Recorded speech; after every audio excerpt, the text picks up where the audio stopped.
Good morning, NSA. Thank you for this time. In 2020, we created LiveStream Denver to give speakers an opportunity to deliver their keynotes virtually out of a full-scale TV studio.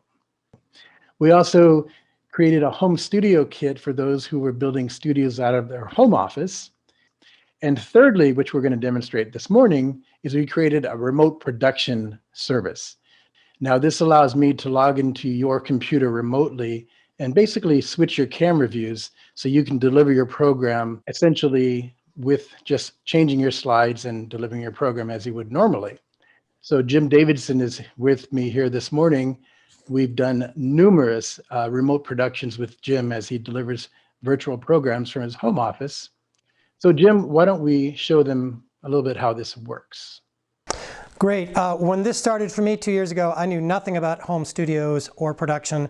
I just wanted to do keynotes. Now, I've been working with Mark for about 15 years as my videographer, so I turned to him. He helped me get a home studio going, and then I still wasn't sure exactly what I wanted to do, and he walked me up into this remote production. And this has worked out really well. We've done about 60 of these in the last year, maybe more. So what I'm going to do is just do a quick 2-minute keynote, just so you can see not so much my content, but more importantly, see how Mark's going to produce it behind the scenes. Because all I've got is my clicker and my screen, and I want to focus on the audience, and Mark and LiveStream take care of the rest. So let's kick into keynote mode here for a minute or two. The highest point on planet Earth stretches more than 29,000 feet into the deep blue sky. Most of us call it Mount Everest, but for centuries, the indigenous people of Nepal and Tibet have called it Chumulungma, goddess mother of the world.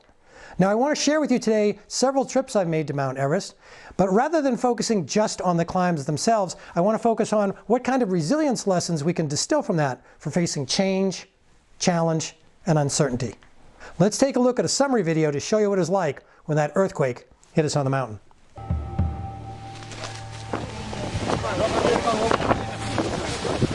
Here comes the powder blast!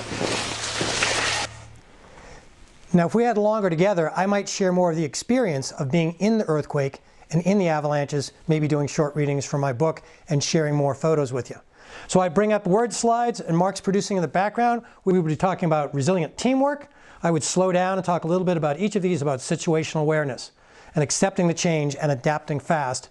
And how fear is contagious, but so is confidence. And you want to be the one to project that confidence. Really what we're trying to do is spark resilience in each other during these times of uncertainty and crisis.